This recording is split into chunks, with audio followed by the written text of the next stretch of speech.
بندہ مر نہ رہا ہو مولوی کو بلا کر لائیں گے کسی آنے بیٹھ کر سورہ یاسین پڑھ دو تاکہ ستون سے دم نکل. بالکل حق بات ہے. ہمارے یہاں قرآن کی ضرورت تب پڑتی ہے کہ جب کسی کے پیٹ میں درد ہو, سر میں درد ہو, بدن میں درد ہو, آسیب لگ گیا ہو, بھوت پریت کا سایہ ہو, پھر مسجد کے دروازے پر کھڑے ہو کر گلاس میں پانی لے کر مسجد کے امام سے کہتے ہیں مولوی صاحب پانی پڑھ کے دم کر دیں. جی جی بالکل حق. کمال ہے وہ امت جس کا عقیدہ اتنا پختہ ہے کہ قرآن کی چند آیتیں چند سورت اگر پڑھ کر پانی پر دم کر دیا جائے تو بندہ شفا پا جائے گا.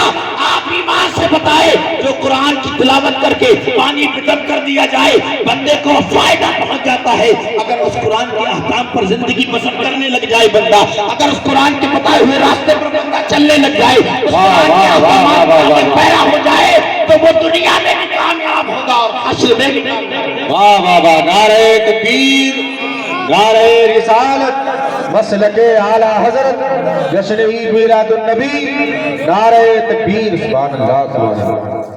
مجھے نہیں معلوم کہ آپ نے قرآن کے ترجمے سے پڑھا یا نہیں پڑھا, میں نے بھی پورا نہیں پڑھا. الحمدللہ میرے ماں باپ نے مجھے حافظ قرآن بھی بنایا, عالم دین بھی بنایا. یہ حضرت علامہ مولانا شہادت حسین صاحب قبلہ بیٹھے ہوئے ہیں. دارالخیر جامعہ احمدیہ پھپھور شریف ڈسٹرکٹ اوریا میں مدرسہ ہے جہاں سے میں فارغ التحصیل ہوں. اس سال ان کی وہاں پر فضیلت کی دستار بندی ہے. یہ حافظ بخاری ساحل رضا صاحب بیٹھے ہوئے ہیں, حافظ قرآن ہے. یہ حافظ حسنین صاحب ہیں, یہ حافظ غلام سرور صاحب ہیں. اب یہ حافظ قرآن ہے ماشاءاللہ. اتنے علماء اکرام اور حفاظ اکرام کا جمع کفیل یہاں بیٹھا ہوا ہے. آپ کے گاؤں کے پیش امام خطیب یہ بھی تشریف فرما ہے. اللہ رب العزت نے ہمیں یہ توفیق دی کہ ہم اس قرآن کو سینے میں بسا لیں, لیکن اللہ یہ توفیق کسی کسی کو دیتا ہے کہ بندہ قرآن کو پڑھ کر دیکھے کہ رب نے بندے سے کلام کیا کیا. واہ واہ واہ. آپ سننا چاہیں گے؟ میں آپ کو تعارف کراتا ہوں قرآن کا. مجھے نہیں معلوم کہ آپ نے کون سا قرآن پڑھا ہے. آپ نے اعوذ باللہ من الشیطان الرجیم پڑھا ہے, اعوذ باللہ من الشیطان الرجیم پڑھا ہے, لیکن کبھی ترجمے کے ساتھ پڑھ کر دیکھیے گا آپ کو لگے گا یار اللہ اتنا مہربان ہے بندے کے ساتھ. آپ زندگی کے کسی پہلو کو اٹھا لیجئے, اگر قرآن ترجمے سے پڑھنا نہیں آتا پڑھے لکھے کے پاس جا کر کہیے بتائیے زندگی کے بارے میں قرآن کیا کہتا ہے. قرآن آپ کی زندگی کے ہر پہلو پر بات کرتا ہے. سوال یہ ہے کہ ہمارے یہاں قرآن کی ضرورت جو میں نے بتایا نا تبھی پڑھتی ہے جب ہمارے یہاں زندوں کو پریشانی ہو تو قرآن کی ضرورت, جب ہمارے یہاں مردوں کو دقت نظر آئے تو قرآن کی ضرورت. زندوں کو بھی کب جب سر درد ہو, بدن درد ہو, پیٹ درد ہو, بخار ہو, بھوت پریت کا سایہ لگ جائے. آپ سوچئے جو قرآن آپ کی چٹپٹ چیزوں کو بہتر کر رہا ہے تو آپ کی یہ 60 سالہ زندگی کو قرآن کتنا بہتر کر سکتا ہے. جی جی ماشاءاللہ. آپ قرآن سے پوچھئے چل پہلے اپنے بارے میں بتا, ہم نے بہت سنا ہے بہت پڑھا ہے. قرآن سے پوچھئے کہ تو کیا ہے. قرآن آپ کو اپنا تعلق خود کرائے گا, کسی اور کے پاس جانے کی ضرورت نہیں. قرآن سمجھنا ہے قرآن سے پوچھئے. قرآن کہتا ہے ذالک الکتاب لا ریب فیہ, میں وہ بلند رتبہ کتاب ہوں جس میں کوئی شک و شبہ نہیں. بے شک. آئیے کائنات میں کوئی ایسی کتاب ہے جو لکھنے کے بعد لکھنے والا پیچھے نوٹ نہ لگاتا ہو کہ اگر اس کتاب میں کوئی غلطی ہو گئی تو بتا دینا اگلے ایڈیشن میں بہتر کر دیا جائے گا. واحد دنیا کی کتاب قرآن ہے جو 1450 سال سے اس بات کا اعلان کر رہی ہے ذالک الکتاب لا ریب فیہ, میں وہ بلند رتبہ کتاب ہوں جس میں کوئی شک نہیں. بے شک. اور پھر قرآن اتنے پر خاموش نہیں ہے. ہو سکتا ہے دل میں کسی کی شک پیدا ہو جائے, وہم آ جائے. قرآن کہتا ہے ان کنتم فی ریب مما نزلنا علی عبدنا فاتوا بسورۃ من مثلہ وادعوا شہداءکم من دون اللہ ان کنتم صادقین. اللہ کہتا ہے ان کنتم فی ریب مما نزلنا, اور اگر تم شک میں ہو جو ہم نے اپنے بندے حبیب پیارے آقا صلی اللہ علیہ وسلم کے اوپر قرآن جو اتارا ہے فاتوا بسورۃ من مثلہ, تو جاؤ قرآن کی جیسی ایک سورہ بنا کر دکھا دو. اور یہ صرف چیلنج تمہیں نہیں ہے, وادعوا شہداءکم من دون اللہ کے علاوہ کائنات میں جس کی مدد چاہو لے لو ان کو تم صادقین, اگر تم سچے ہو تو قرآن جیسی ایک آیت بنا کر دکھا دو. یہ قرآن کا چیلنج ہے, صرف ایک جگہ پہ نہیں ہے, دوسری جگہ پہ قرآن کہتا ہے قل اے محبوب آپ کہہ دیجئے لئن اجتمعت الانس والجن علی ان یأتوا بمثل هذا القرآن لا یأتون بمثلہ, کہ اگر تمام انسان تمام جنات اس بات پر متفق ہو جائیں کہ ہم نے قرآن جیسی ایک کوئی کتاب تیار کرنی ہے، کوئی آیت تیار کرنی ہے، کوئی سورت تیار کرنی ہے، اللہ کہتا ہے لا یأتون بمثلی، قرآن کی مثل تم ایک آیت بھی نہیں لا سکتے۔ بے شک پوری عالم انسانیت کو قرآن نے چیلنج کر دیا۔ اتنا سخت ہے، اتنا پاورفل ہے، اتنا طاقتور ہے، اتنا باکمال ہے، اتنا فضیلت والا ہے، تو بتا تیرے اندر کیا ہے؟ آپ قرآن سے سوال کریں۔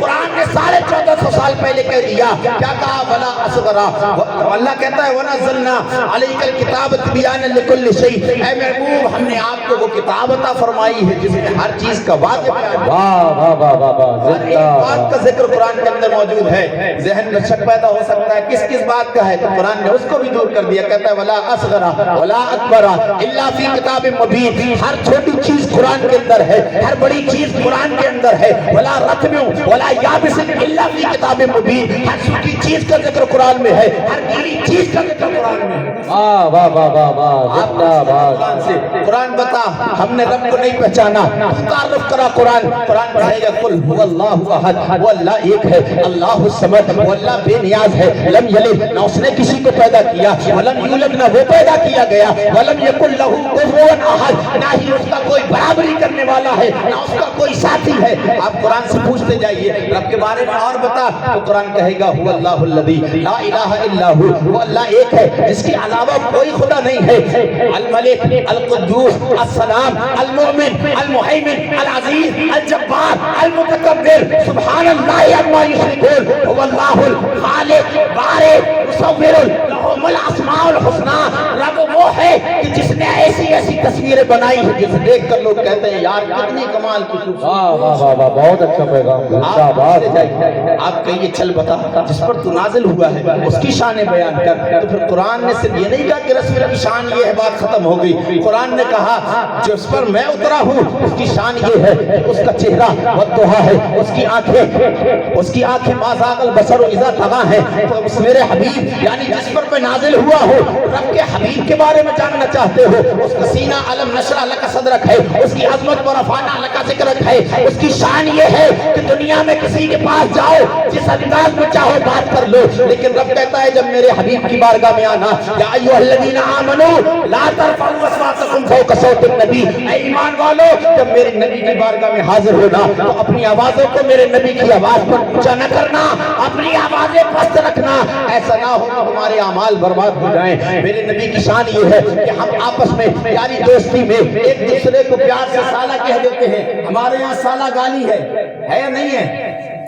ایک دوسرے کو کسی نئے آدمی کا سالہ کہہ دیے کہ گالی دے رہا ہے، لیکن سالہ رشتہ بھی ہے، بیوی کا بھائی آپ کا سالہ ہوا نا، وہ سالہ رشتہ بھی ہے۔ تو ایسے ہی عرب میں عربی زبان میں راعنا لفظ کا معنی ہوتا تھا ہم پہ رعایت کیجیے، لیکن یہودیوں کی زبان میں راعنا لفظ کے غلط معنی بنتے تھے، مناسب نہیں تھے، گالی تھی یا نہیں تھی نہیں معلوم لیکن مناسب لفظ نہیں تھے۔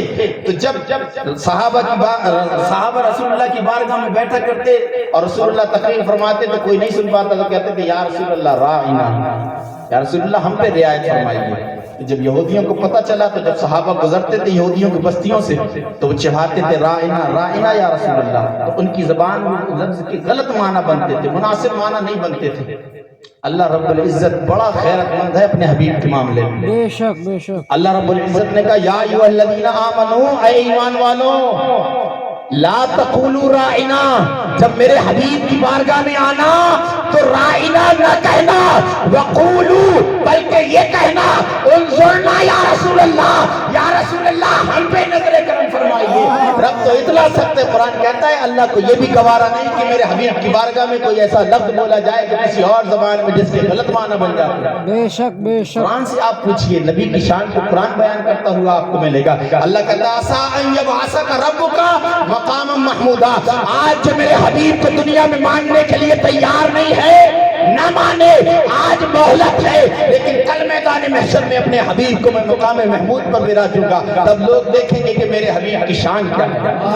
قرآن نے بیان کر دیا۔ آپ قرآن سے پوچھئے یہ تو بات اللہ کی، اس کے حبیب کی، تیرا تعلق بھی ہو گیا، ہم انسانوں کے لیے بھی کچھ رکھا ہے، ہمارے لیے کیا ہے؟ قرآن کہتا ہے ان ھذا القرآن یہدی للتی ہی اقوم، بے شک یہ قرآن تو وہ ہے جو بہتر راستے کی طرف ہدایت دیتا ہے. کون ہے جو قرآن کو پڑھے اور سب سے بہترین راستہ اختیار کر لے؟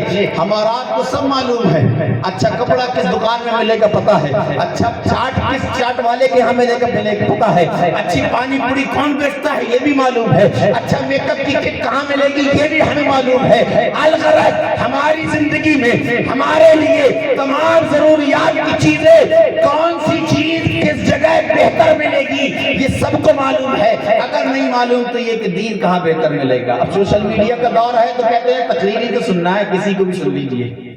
آپ کپڑے بھی کوئی سے بھی پہن لیتے ہیں, پھر تو آپ کہتے ہیں نہیں ہم فلاں کپڑا پہنیں گے, برانڈ ہوتا ہے نہیں. آپ سوچئے جو کپڑا 2 سے 3 سال چلنا ہے آپ اس کے لیے ساری چیزوں کے خیال رکھ رہے ہیں, تو وہ عقیدہ جو قبر سے لے کر جنت میں داخل ہونے تک کام آنے والا ہے اس عقیدے کی تیاری ہم نے کہاں کی ہے؟ کیا تیاری ہے ہماری؟ تو قرآن سے آپ پوچھئے ہماری زندگیوں کے بارے میں بتا. ہمارے یہاں ایک رواج بن گیا ہے, ہم یہ سوچتے ہیں کہ مسلمانوں کے یہاں صرف عورتوں کے لیے پردے کا حکم ہے. کبھی قرآن سے پوچھا؟ قرآن سے پوچھئے آپ پردے کے بارے میں قرآن کیا کہتا ہے؟ قرآن کہتا ہے قد انزلنا علیکم لباسا یواری سوآتکم وریشا ولباس التقوی ذالک خیر. اللہ کہتا ہے ہم نے تمہارے لیے لباس اتارا. قد انزلنا علیکم لباسا, ہم نے تمہارے لیے لباس اتارا سوآتکم یواری سوآتکم جو تمہارے سطر کو چھپاتا ہے, وریشا اور تمہیں زیب و زینت کی بخشتا ہے, ولباس التقوی ذالک خیر یہ کپڑوں کا سرنگار کر کے یہ کپڑے بہتر کر کے دنیا کو اپنے آپ کو بہتر دکھانے والوں اللہ کے نزدیک لباس التقوی ذالک خیر سب سے بہتر لباس پرہیزگاری کا لباس ہے. سب سے بہتر لباس وہ ہے جو تم نے دل میں اپنے بنا کے رکھا ہے جو رب تمہارا دیکھ رہا ہے. آپ پوچھئے ہمارے یہاں کیا ہے کہ عورتوں کے لیے پردے کا حکم ہے. کبھی قرآن سے پوچھئے, قرآن کہتا ہے قل اے محبوب آپ کہہ دیجئے للمؤمنین مسلمان مردوں سے کہہ دیجئے, کیا کہہ دیجئے قل للمؤمنین اے محبوب اپنے مسلمان مردوں سے کہہ دیجئے یغضوا من ابصارہم ویحفظوا فروجہم کہ اپنی نگاہیں نیچی رکھیں اور اپنی عزت و آبرو کی حفاظت کریں. ذہن سے یہ بات نکال دیجئے کہ عزت غیرت صرف عورت کے کھاتے میں ہے. اگر ایک مرد اپنی بد نظری کسی عورت کی جانب کرے تو اس نے اپنی آنکھوں کی غیرت کو کھو دیا. اگر کوئی مرد کسی عورت کو گندی نگاہ سے دیکھے تو اس نے اپنی عزت و آبرو کو پامال کر دیا. ذہن سے نکال دیجئے کہ عورتوں کی عزت ہوتی ہے. قرآن کہتا ہے یغضوا من ابصارہم, مسلمان ہو تو اپنی نگاہیں نیچی رکھو. یغضوا من ابصارہم اپنی نگاہیں نیچی رکھو, ویحفظوا فروجہم اپنی شرم گاہوں کی حفاظت کرو. لفظی ترجمہ سن لیجیے. ابھی تو میں نے حیا والا ترجمہ کیا تھا کہ اپنی عزت و آبرو کی حفاظت کریں. لفظی ترجمہ یہ ہے قرآن کا وَيَحْفَظُ فُرُوجَهُمْ اپنی شرمگاہوں کی حفاظت کرو. اب آگے سنیے, یہ تو ہو گیا مردوں کے لیے. عورتوں کے لیے بھی رب نے کلام کیا. وَقُلْ لِلْمُؤْمِنَاتِ محبوب اپنی عورتوں سے مسلمان عورتوں سے کہہ دیجئے کیا يَغْضُضْنَ مِنْ أَبْصَارِهِنَّ وَيَحْفَظْنَ فُرُوجَهُنَّ وَلَا يُبْدِينَ زِينَتَهُنَّ إِلَّا مَا ظَهَرَ مِنْهَا. مسلمان عورتوں سے کہہ دو اپنی نگاہیں نیچی رکھیں, اپنی عزت و آبرو کی حفاظت کریں. یہ دنیاوی محبت کی آڑ میں جو آپ کے جسم کے درندے ٹہل رہے ہیں, جو محبت کے نام پر آپ کے جسموں سے لبادے کو اتروا دیں گے, جو محبت کے نام پر آپ کو برہنہ کر دیں گے, جو محبت کے نام پر آپ کے باپ کی غیرت کو فراموش کر دیں گے, جو محبت کے نام پر آپ کے بھائی کے وقار کو ختم کر دیں گے, ان کے چکر میں نہ پڑنا بلکہ وَيَحْفَظْنَ فُرُوجَهُنَّ اپنی نگاہوں اپنی عزت و آبرو کی حفاظت کرنا. وَلَا يُبْدِينَ زِينَتَهُنَّ إِلَّا مَا ظَهَرَ مِنْهَا اور صرف اپنے جسم کا وہ حصہ ظاہر کرنا جو خود بخود ظاہر ہے. وہ کیا ہے؟ وہ ہے چہرہ, ہتھیلی اور قدم. بے شک قرآن نے ہر ایک چیز کے آپ آج کل تھوڑا سا ہم نے اپنی بچیوں کو پڑھا لکھا دیا, اے بی سی ڈی پڑھا دیا, پھر A B C D C D پڑھائی, اس کے بعد پھر ہم نے بی اے پڑھا دیا, الٹا پڑھا دیا. اے بی سے بی, پہلے اے بی سی ڈی پڑھائی پھر بی اے پڑھا دیا. اور پڑھنے کے بعد کہتی ہے ہاں پردہ تو آنکھوں کا ہوتا ہے, حجاب سے کیا ہوتا ہے؟ آپ حضرت عائشہ حضرت ام سلمہ رسول اللہ کی بیویوں سے زیادہ پاک دامن نہیں ہیں، آپ ان سے زیادہ باوقار نہیں ہیں، ان کی طہارت کے لیے قرآن میں آیات آتی ہے، آپ کے لیے نہیں، بلکہ آپ جب ایمان والی ہو جائیں گی اور پھر قرآن کے احکام پر عمل کر لیں گی تب آپ کی شان بلند ہوگی۔ آپ کو کہنے میں کیا گیا کہ پردہ تو نظروں کا ہوتا ہے، آپ سے کیا ہوتا ہے، حجاب سے کیا ہوتا ہے، تو سن لیجئے آپ کی نگاہیں حضرت عائشہ سے زیادہ پاک نہیں، آپ کی نگاہیں حضرت ام سلمہ سے زیادہ پاک نہیں۔ حضرت ام سلمہ اور ایک اور زوجہ محترمہ رسول اللہ کی بارگاہ میں بیٹھی ہوئی ہیں، ایک صحابی رسول ہماری اور آپ کی طرح آنکھوں والے نہیں، نابینا صحابی حضرت عبداللہ ابن ام مکتوم بارگاہ رسالت میں حاضر ہوئے، رسول اللہ نے فرمایا اے ام سلمہ پردہ کر لو۔ کیا کہا؟ پردہ کر لو۔ حضرت کی یا رسول اللہ وہ تو نابینا ہیں۔ حضرت ام سلمہ نے کہا یا رسول اللہ وہ تو نابینا ہیں، وہ تو ہمیں دیکھ بھی نہیں سکتے۔ اب رسول اللہ جواب کیا تھا کہ ہاں بات صحیح ہے، یہ ہونا چاہیے تھا۔